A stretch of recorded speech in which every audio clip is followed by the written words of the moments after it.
Olá, queridos alunos, tudo bem com vocês? Bom, então no terceiro bloco eu falei para vocês que o segundo narrador se encontra com o filho do fotógrafo, né? O Stromo, né? Eu pronuncio assim, não sei se é esse o nome dele, né? Então nós estamos aqui na página 143 e eu vou dizer, né? Essa parte é muito interessante, é o final do romance, né? Então eu vou dizer para vocês como é que foi acontecendo a coisa. Então ele diz que entrou no prédio do Esclomo, lembre-se que ele tocou a campainha e o Esclomo abriu sem a mínima cerimônia, sem perguntar quem era, e ele vai subir e vai entrar no apartamento do Esclomo, que também está com a porta aberta. Né? Então, quando ele chega ali, o dono lá grita lá de dentro, estou precisando da sua ajuda, né? Então, o narrador entra e, sem levantar a cabeça ou olhar para mim, perguntou se eu tinha trazido o carrinho. Né? E falou que estava muito pesado. Você vai conseguir descer sem carrinho, disse ele, né? Antes de pedir ajuda com a fita adesiva. Então, ele começa a empacotar, ajudar o cara a empacotar, o cara nem olha direito na cara dele, né? Aí ele diz, deixa comigo, respondi. Passei a fita em volta da caixa, aí o Scrum vira para ele e pergunta, você não é americano, é? Aí ele falou assim, putz, ferrou, né? E agora? Fala, de onde você vem? E ele responde, Brasil. Quando ele diz Brasil, o Scrum fala assim, parece brincadeira. Brasil, esse país me persegue. E o narrador, perguntei o que ele queria dizer com aquilo e se conhecia o Brasil. E aí Scrum diz que, infelizmente, eu conheço. Né? Bom, perguntou por que o narrador tinha ido morar lá, né? Na verdade, o narrador tinha chegado nesse mesmo dia, ele não morava lá, nós sabemos, né? Aí ele diz, só a verdade poria tudo a perder. Em 5 minutos, ele já tinha me contado um monte de coisas sobre o que puseram naquela caixa, que devolvia a um velho amigo que havia se mudado para Chicago. Deu a entender que moravam juntos. Perguntou o meu nome, e aí ele fala que inventou um, né? Inventou um qualquer. E aí ele pergunta para o Sclomo, ele fala assim, putz, mas tem alguma coisa errada no seu nome também, né? Porque era Sclomo, peraí, deixa eu lembrar, Sclomo Parsons, né? Então ele fala, puxa vida, tem alguma coisa errada no seu nome, tem alguma incongruência. E aí o rapaz diz, ó, Sclomo é um típico nome judeu. E o sobrenome Parsons, até onde eu sabia, não tinha nada de judeu, né? Aí ele riu e me explicou. É a minha vida. Parece que a minha mãe tinha uma queda por judeus. De qualquer forma, não a conheci. Morreu uns meses depois do meu nascimento. Fui criado pelos meus avós paternos. Bom, aí contou que ele próprio, ao sair de casa aos 17 anos, tinha se envolvido com um homem mais velho e que na época devia ter a idade que eu tinha agora. Me convidou para tomar um café, eu o segui até a cozinha. Enquanto lavava as mãos na pia, por um instante ele fechou os olhos para se proteger da luz que entrava pelas janelas, e o mais estranho foi que, pela primeira vez, ao vê-lo de olhos fechados contra a luz do sol de inverno, tive uma espécie de alucinação. De um certo ângulo, achei que ele se parecia com Bill Quinn, numa das fotos que a mãe do Quinn tinha enviado para a dona Heloísa. Ele disse que havia uma coisa que podia me interessar, já que eu era brasileiro, e foi até a sala e voltou com uma pasta. Gente, vocês entenderam, né? Será que o cara é filho do Bill Quinn? Então, a gente, né? Vamos ver se a gente vai entender ou descobrir alguma coisa. Bom, então eram fotos que ele queria mostrar, né? Fotos dos anos 50, 60, foto de carnaval, de São Luís, do Maranhão, do Rio de Janeiro, de Salvador, enfim, eram várias fotos. Aí ele fala, meu pai era fotógrafo, né? Passou um tempo no Brasil, tem vários índios, você conhece tal, né? Aí fala, seu pai viveu no Brasil? O cara pergunta, fala, é uma longa história. Na verdade, não o conheci. Ele nos abandonou logo depois da morte de minha mãe. Nos abandonou? Né? Perguntou o narrador. Fui criado pelos meus avós, pelos pais dele. Não gostavam da minha mãe e, por tabela, também não gostavam de mim. Fui imposto a eles. Olha que horrível, né? Por que o seu pai foi para o Brasil? Perguntou o narrador. Ninguém soube direito. Meus avós nunca quiseram falar no assunto. Ele trabalhava no jornal. E aqui vem uma outra parte, que é pior ainda, né? Meu pai me entregou aos pais dele e desapareceu. Sempre odiei os meus avós. Quando fiz 17 anos, meu avô me chamou e disse que eu tinha que saber algumas verdades. Meu avô chamou minha mãe de puta. Disse que ela sempre tinha sido uma vadia, que eu não era filho do meu pai e que, portanto, não havia nenhuma razão para continuar vivendo com eles. Eu era o filho da puta. Terrível, né? Não achei que fossem capazes de me expulsar. Ele estava com muita raiva, né? Estava transtornado, tremendo. Também fiquei sem palavras. Me estendeu o papel. Era a carta do meu pai, a primeira que ele mandava em 17 anos. Estava endereçada a mim, mas eles a tinham aberto e lido. Eu não conhecia a letra do meu pai. Fui embora daquela casa para sempre. Nunca mais os vi. Na carta, meu pai dizia que não era meu pai e me pedia desculpas. Então você fala assim, cara, será que o cara é filho do Bill Clinton? Se ele não é filho do papai? Né? Bom, dizia que eu não tinha sido abandonado por ele, que o meu pai de verdade tinha morrido no coração do Brasil quando tentava me conhecer. Aí você fica pensando, será que o Bill Clinton estava voltando para a Carolina para pegar um avião para depois ir para os Estados Unidos conhecer o próprio filho? Não sabemos. Nunca entendi o que queria dizer exatamente com aquilo. Falava como se fosse duas pessoas. Falava de si mesmo como se fosse um outro. Eu já não conseguia olhar para as fotos que tinha nas mãos. Não podia acreditar no que estava ouvindo. Então, o narrador aqui está perplexo, o cara não sabe fazer. Né? Minha tese é que ele enlouqueceu com a morte da minha mãe, então diz aí do Sproul, né? E foi embora para o Brasil. Quando dizia que meu pai tinha morrido, era uma forma desesperada de me pedir para esquecê-lo, de se livrar de toda a responsabilidade, né? Aí o narrador diz assim, sem que eu pudesse me controlar, deixei escapar. Não, assim, não é nada disso. Aí o cara falou assim, o quê? Né? Não, nada. Eu disse, desviando os meus olhos vidrados daquele rosto em que, por um instante, eu cheguei a ver o de Bill Clinton. Eu fingi que estava interessado nas fotos dos índios. Ele prosseguiu com a história da sua vida, mas eu não queria saber de mais nada. Eu não queria saber da vida do cara, né? Ele estava tão sem reação ali, né? Aí falou, você acha minha história triste? Não é isso e tal. Aí o que você acha das fotos?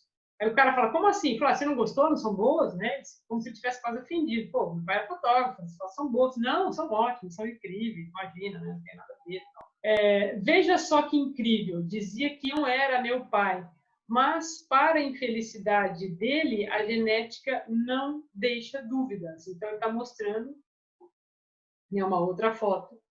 A pasta estava cheia de fotos de homens nus, brancos e negros, ao ar livre, numa praia ou em estúdio. No fundo, ele gostava mesmo era de fazer fotos de homens pelados. Na carta que me mandou, quando fiz 17 anos, ele falava do Brasil como uma terra desgraçada. Se era tão desgraçada, por que tinha ido parar lá? Porque lá ficou, né? Não mais ouvi falar dele. Não tinha nenhum endereço, não podia pedir aos meus avós. Eu era um rapaz orgulhoso e revoltado. Só o vi quando já estava morto, né? E você? Até agora você não falou nada, né, de você e tal. Aí o cara, né, interrompe aqui a conversa, né?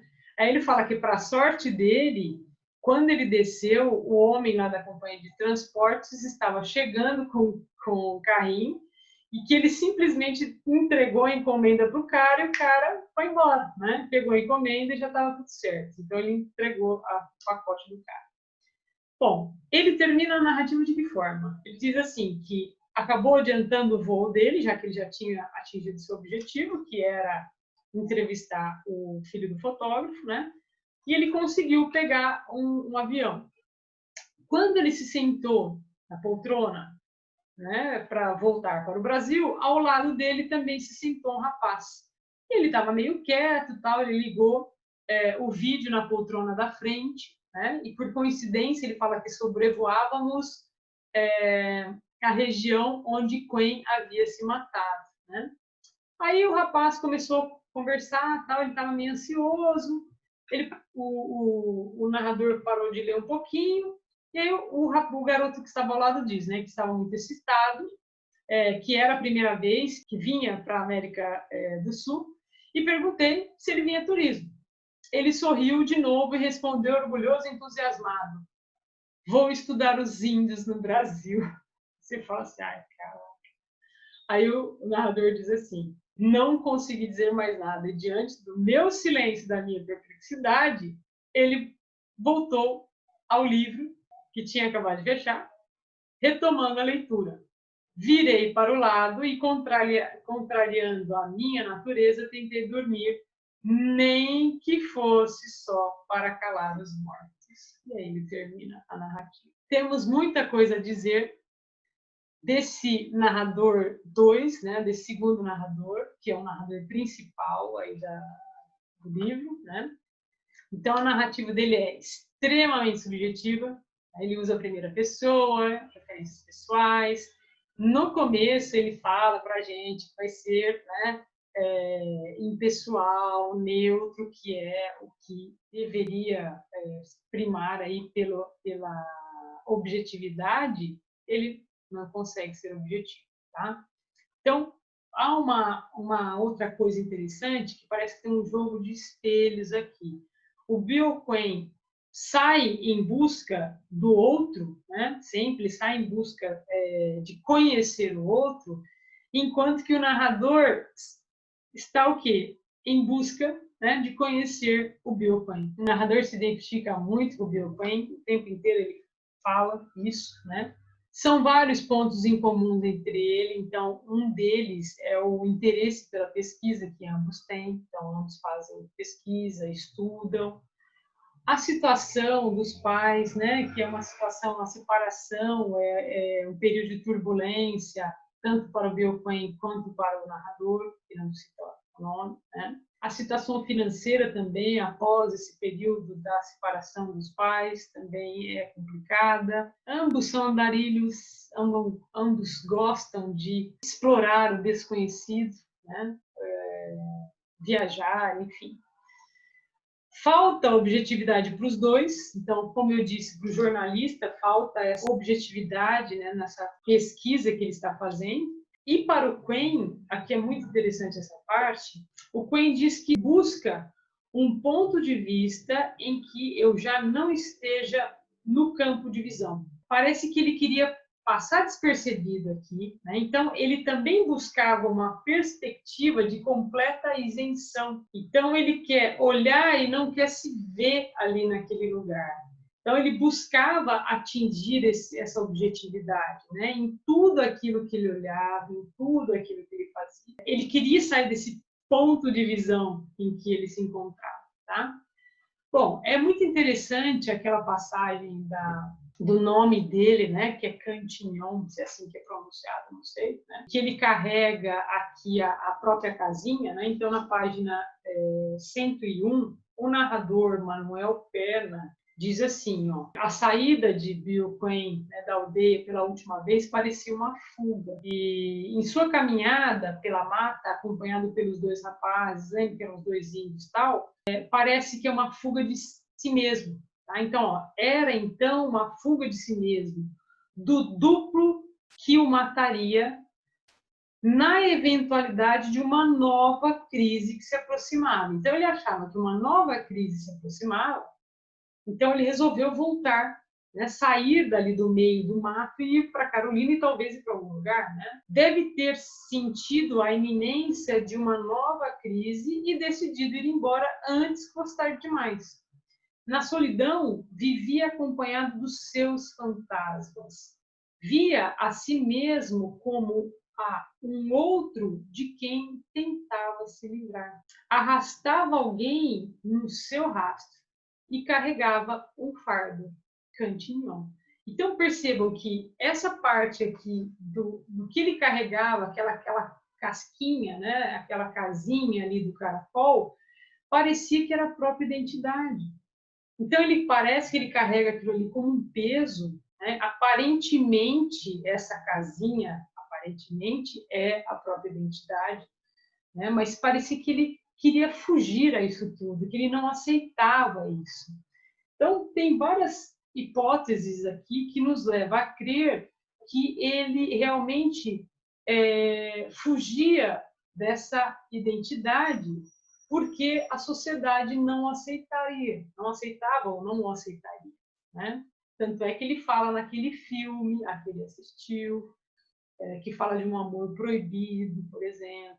Tá? Então, tem algumas coisas que nos levam a pensar isso. E ele vai deixando ali o rastrinho dele, né? Que é o rastro que ele vai deixando, que é típico do caracol, né? Aquele rastro brilhante e tal. E todo mundo, gente, deixa um pouco de si por onde passa, né? Então, é o que ele vai fazer também. Tem mais coisas aqui que né, são meio parecidas. Assim, o aspecto físico, a gente não sabe, mas por que o fotógrafo confundiu com Bill Coyne? Ou será que era Bill Coyne mesmo? Ou era Bill Coyne? Também a gente não sabe. Né? Mas será que eles eram parecidos? Ambos eram solitários. Percebo que ambos eram solitários. Eles viviam sempre sozinhos. Os dois eram obcecados pela palavra obsessão. Né? Os dois falavam o tempo todo dessa palavra obsessão. A gente tem que pensar também nessa obra do indianismo, né? O indianismo que é visto lá no romantismo do José de Alencar é bem diferente dessa visão do índio que se tem aqui, né? Então essa relação também que pode ser vir alguma questão em relação a isso, tá? Vocês vão perceber que a gente é convidado aí a complementar ou a completar essa narrativa. Ela, como eu disse no começo, o narrador não resolve os enigmas que são apresentados para a gente. Ele não é o Sherlock Holmes, que no final termina tudo certinho. Né? É um livro que leva mesmo ao questionamento. Em um certo momento, eu não falei aqui, mas é uma coisa para a gente pensar. Em um certo momento, o Bill Coyne diz que tem que desinfetar as cartas dele. Então, quando as pessoas que forem ler a carta precisam desinfetar. Eu vou desinfetar por quê? Será que era sífilis? A sífilis não tem necessidade de desinfetar a carta. Por que ele tinha que desinfetar a carta dele? Né? Então, são umas coisas assim que não tem muito, não se encontram, não se encaixam ali. O narrador Manuel Perna, por exemplo, é um narrador testemunho. Só que ele se torna aqui, gente, uma personagem, porque a gente descobre depois que o narrador 2 tinha inventado o narrador 1, né, que ele não tinha deixado carta porcaria nenhuma. Tá? Mas lembremos aqui que nós estamos lendo um livro ficcional. Como personagem do livro, né, o fato de ele ter chorado quando recebeu também as cartas, né, os pertences do Bill Coyne pela mão dos índios, e fala assim, pô, você chorou? E depois de 6 anos você lembra detalhes assim? Então vocês também tiveram um caso. Então, o narrador 2 quer que a gente pense isso. Tá? Então, ele nos leva a crer a isso. Como é que você vai lembrar também de uma história assim, um simples, né? Um amigo e tal? É muito detalhezinho para você se lembrar se você não tivesse uma relação mais íntima com esse cara. Bom, existem várias outras coisas para se pensar. Então, será que os defeitos como o tédio que o Coen via no Stromae não são os mesmos que ele vê em si próprio? Né? Lembra que eu falei assim, olho no outro, eu vejo os defeitos do outro, algo que eu não consigo ver em mim, né? Ou algo que eu não consigo aceitar em mim. Será que esse cara também estava super entediado, por isso que ele viajava, né, pelo mundo inteiro, porque ele vivia de tédio? Então, ao buscar a si mesmo, ele parte, parece, em busca do outro, tá? Ou vice-versa. Em busca do outro, parece que ele vai buscar a si mesmo, tá bom? E última coisa, eu queria falar do tempo da narrativa. Então, aqui são 3 tempos. Então, a primeira parte acontece em 1939, tem uma referência histórica que eu falei lá no começo da narrativa, né? Que era sobre o Einstein, depois sobre o pacto entre Hitler e Stalin, né? E o início da Segunda Guerra Mundial. Depois, quando o narrador tem 6 anos, mais ou menos, então a história se passa aí, fazendo as contas, mais ou menos em 1966, 1967, né? O pai do narrador 2 compra fazendas no norte do Brasil, né? E o menino é criança, o narrador é criança ainda. Então, ele vai contar um pouco, né? Então, esse contexto histórico também, que é o período ali do regime militar, né? E depois, em 2001, que é o final da narrativa, em 2001, que é o ataque às Torres Gêmeas. Ele fala de uma segunda guerra, que a gente está sempre em guerra, né? E é verdade, né? A gente está sempre em guerra com a gente mesmo e com os outros, né? Não deixa de ser. Então é isso, galera. Espero que tenham compreendido, né, um pouquinho da narrativa e espero que tenham gostado, né? E a partir daí vamos ver se vocês conseguem ler mais tranquilamente o livro. Então, um abraço a todos. Até mais.